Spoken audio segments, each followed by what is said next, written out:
में हम लोगों ने देखा था एसओपी के बारे में कि एसओपी में रिप्रेजेंटेशन कैसे होता है। जब ये पाई का सिंबल दिखाई देगा कार्नोफ मैप में और 4 का वेरिएबल हो तो ये क्वेश्चन हो जाता है पीओएस का।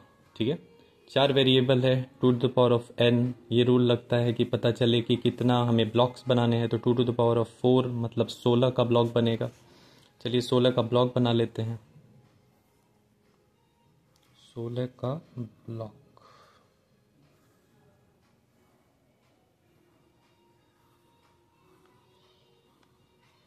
यहाँ पे आएगा ए बी, यहाँ सी डी। नंबर यही होते हैं 0 0 0 1 1 1 1 0।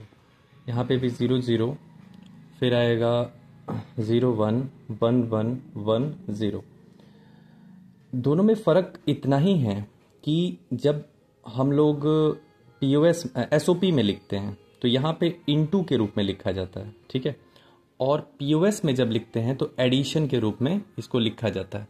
थोड़ा सा अगर हम फ़र्क के बारे में समझें, दोनों में फ़र्क ये है कि वहाँ पे बार जो होता है वो 0 के लिए लगाया जाता है और यहाँ पे 1 के लिए बार का सिंबल इस्तेमाल होता है। जैसे पहले तो सारे के सारे इसमें एडिशन के रूप में होंगे, तो आप ए बी प्लस में, ए प्लस बी प्लस में, ए प्लस बी प्लस में, यहाँ पे ए प्लस बी प्लस में रख लें।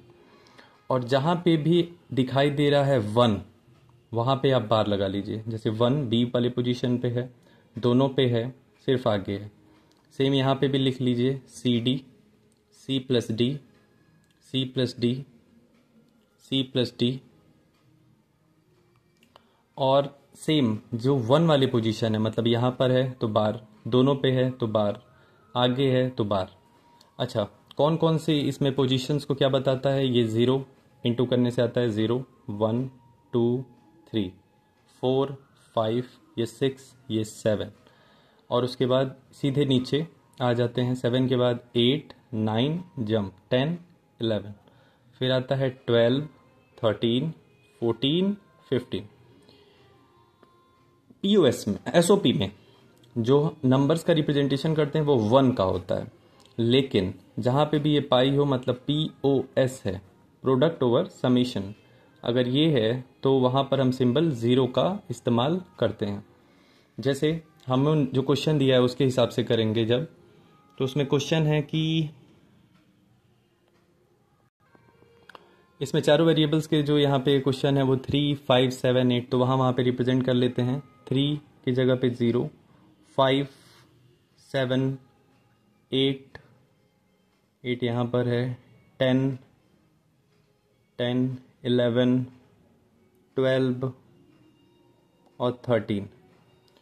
जब रिप्रेजेंट कर लिया जाता है उसके बाद हम क्या करते हैं? पेयर खोजना शुरू करते हैं। पेयर खोजते वक्त सबसे बड़ा पेयर होना चाहिए। जैसे ऑक्टेट हो, 8 का पेयर हो, मिल जाता है तो बहुत बढ़िया। अदरवाइज हम इसके डायगोनल्स को भी फोल्ड करके एक पेयर बना सकते हैं। 4 का पेयर बना सकते हैं, 2 का पेयर बना सकते हैं। कहीं 4 का पेयर बनता हुआ नहीं नज़र आ रहा है, 2 का ही सिर्फ पेयर बनता हुआ दिखाई दे रहा है। अच्छा, इसका रूल ये भी होता है कि ओवरलैपिंग होता है तो हो सकता है, चलेगा वो, लेकिन सारे के सारे जो ज़ीरोज़ हैं वो कंक्लूड हो जाने चाहिए इसमें। ठीक है, अगर हम इसमें देखना शुरू करते हैं तो पहला जो पेयर दिखाई दे रहा है इसको एक बार और देख लें। 3 है, 5 है, 7 है, उसके बाद 8 है, 8 यहाँ पर है, 10 है, 10 यहाँ पर है, 11 है, 11 12 13। ठीक है, तो अगर हम 4 का पेयर देखें तो मिल नहीं रहा है, तो एक 2 का पेयर ये मिल रहा है, 2 का पेयर ये मिल रहा है, ये एक 2 का पेयर है, उसके बाद ये एक 2 का पेयर है और ये एक 2 का पेयर है। इसमें इतने पेयर्स मिल जा रहे हैं। ठीक है, उसके बाद अब लिखना शुरू करते हैं एक एक का। जैसे हम पहले का लिखना शुरू करेंगे। एसओपी में क्या होता है, लिखते वक्त जब हम लोग लिखते हैं तो ये लिखने के बाद बीच में प्लस का सिंबल लगाते हैं, लेकिन वहीं पे पीओएस में बीच में इंटू का सिंबल लगेगा। जैसे सबसे पहले इस वाले को चलिए जब देखेंगे तो इन दोनों में कॉमन क्या है उसको देखिए। दोनों में अगर हम कॉमन देखें तो ए डैश जो है वो कॉमन है, उसको नोट करेंगे। ये यहाँ पर देखने पे दोनों के लिए common value c plus d है, तो उसको नोट डाउन करेंगे सी प्लस डी। तो ये पहला वाला हो गया। उसके बाद डॉट इंटू का सिंबल लगाते हैं, यही फ़र्क है। फिर अब इस वाले में आ जाते हैं, ये जो एक 2 का पेयर बना है, इसके लिए हम देखें तो इन दोनों में जो अलग है वो है बी बार, उसको लिख लीजिए। उसके बाद कॉमन वैल्यू है सी प्लस डी का बार डॉट। उसके बाद ये वाला ले लेते हैं। इसमें अगर हम देखें तो सेम वैल्यू, और इनमें कॉमन पहले देखें क्योंकि ये वैल्यू है यहाँ पे आपको दिखाई दे रहा होगा, ठीक है। इनमें अगर हम देखें तो डिफरेंट वैल्यू में सिमिलैरिटी क्या है, डी की है, और इधर सेम वैल्यू क्या है, ए प्लस बी का बार, और चेंजिंग मतलब सेम वैल्यू है डी। फिर इस वाले का ले लेते हैं, यहाँ पर जो है बीच में डॉट लगा लेते हैं। अगर इसमें हम देखेंगे तो दोनों में जो सिमिलर वैल्यू है वो एक ही है, और यहाँ पे जो कॉमन वैल्यू है दोनों में वो सी बार प्लस डी बार है, ठीक है, सी बार प्लस डी बार है। इसके बाद फिर डॉट लगाते हैं और लास्ट वैल्यू ये रही।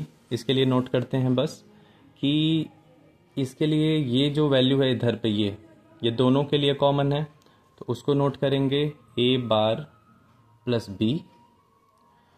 और अगर हम यहाँ पे देखें इसके लिए ये दोनों में आ रही है, और इन दोनों में कौन सा कॉमन है, तो सी बार कॉमन है, तो यहाँ पर हम लिख देंगे बस सी बार।